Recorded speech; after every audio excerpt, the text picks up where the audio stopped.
AR bikers point. ஒரு சின்ன பதிவு என்னென்னு பார்த்தீங்கன்னா, இது ஜூன் மந்த்து. நம்ம நிறைய பேர் பைக்கர்ஸ் என்ன பண்ணுவாங்கன்னா, ஹில் ஸ்டேஷனுக்கு ரைடு எடுத்துகிட்டு போவாங்க பைக்கை.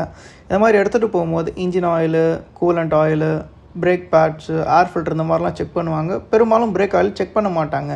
அப்படியே செக் பண்ணால் கூட லெவல் இருக்கான்னு மட்டும்தான் பார்ப்பாங்களே தவிர அது நல்லா இருக்கான்லாம் பார்க்க மாட்டாங்க. இப்போ பிரேக் ஆயில் நல்லா இல்லைன்னா என்ன ஒன்று பார்த்தீங்கன்னா, இப்போ நீங்கள் வண்டி ஹில் ஸ்டேஷனுக்கு எடுத்துகிட்டு போகும்போது ஹில்ஸ் ஏறும் போது எந்த ஒரு பிரச்சனையுமே கிடையாது. எதே ஹில்ஸ் இறங்கும் போது என்னென்னு பார்த்தீங்கன்னா, பிரேக் பிடிச்சிட்டே இறங்குற மாதிரியா இருக்கும். இந்த மாதிரி பிரேக் பிடிச்சிட்டே இறங்கும் போது கேலிபர் ஹீட் ஆகும். ஹீட் ஆகும்போது என்ன ஒன்று பார்த்தீங்கன்னா, பிரேக் ஆயில் பாயில் ஆகும். கெட்டு போகும்போது பிரேக் ஆயில் இப்போ கெட்டு போயிருக்குன்னா பாயில் ஆகும். பிரேக் ஆயில் பாயில் ஆகும்போது என்ன ஒன்று பார்த்தீங்கன்னா, பிரேக் பிடிக்கும் போது ஸ்பாஞ்ச் மாதிரி உள்ளே போயிடும். அப்படி உள்ளே போகும்போது பிரேக் ஃபெயிலியர் ஆகிடும்.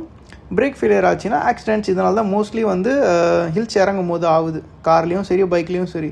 இதை தவிர்க்க என்ன பண்ணணும்னு பார்த்தீங்கன்னா, நீங்கள் பைக் ட்ரிப் எடுத்துகிட்டு போகிறதுக்கு முன்னாடி பிரேக் ஆயில் கிரே கலரில் இருக்கா இல்லை பிளர்ராக இருக்கா. இப்போ பிளர்ராக இருந்ததுன்னா வாட்டர் மிக்ஸ் ஆகிருக்குன்னு அர்த்தம், அது கெட்டு போயிடுச்சு. இதே டார்க் கிரேவோ டார்க் பிளாக்லேயும் இருக்கும்போது என்னென்னு பார்த்தீங்கன்னா, அதோடைய லைஃப் முடிஞ்சிடுச்சுன்னு அர்த்தம். ஒரு பிரேக் ஆயிலுடைய லைஃப் 20,000 30,000 கிலோமீட்டர் வரைக்கும் தான் அதோடைய லைஃப். இதே நீங்கள் நிப்பாட்டி வச்சுருந்தா கூடமே ஒரு பிரேக் ஆயிலுடைய லைஃப் 1.5 வருஷத்துலேருந்து ஒரு 2 வருஷம் வரைக்கும் தான் அதோடைய லைஃப். இதே இப்போது பிரேக் ஆயிலில் பார்த்தீங்கன்னா 3 குவாலிட்டி வருது. .3, .4, .5.1. இப்போ .3 பார்த்தீங்கன்னா ஒரு 205 டிகிரி செல்சியஸ் வரைக்கும் தாங்கும் ஹீட்டை. இதே .4 பார்த்தீங்கன்னா 230 டிகிரி செல்சியஸ் வரைக்கும் தாங்கும் ஹீட்டை. இதே .5.1 பார்த்தீங்கன்னா 260 டிகிரி செல்சியஸ் வரைக்கும் தாங்கும்.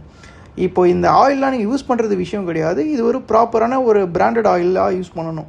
இப்போ பிராண்ட்னா பார்த்தீங்கன்னா டிவிஎஸோ இல்லை யமஹாவோ இல்லை பஜாஜோ இந்த மாதிரி யூஸ் பண்ணணும். இதை விட்டுட்டு நீங்கள் ஒரு ஸ்பேர் பார்ட்ஸில் போகிறீங்க, ஒரு 30 ரூபா 40 ரூபா ஆயில் தராங்கன்னு வாங்கி ஊற்றுறீங்கன்னா அது பிடிக்கும், பிரேக் பிடிக்காதுன்றலாம் கிடையாது. ஆனால் அது என்ன ஆகுன்னு பார்த்தீங்கன்னா, பாயில் ஆக ஆரம்பிக்கும் அந்த ஆயில். அந்தளவுக்கு குவாலிட்டியாக இருக்காது. ஒரு சின்ன பதிவு, ட்ரிப்பு போகிறவங்க ஃப்ரெண்ட்ஸை ஷேர் பண்ணுங்கள். இதே மாதிரி இப்போ பார்த்தீங்கன்னா அத்திரப்பள்ளி ரூட் ஓப்பன் ஆகிடுச்சு, என்ஜாய் பண்ணுங்கள்.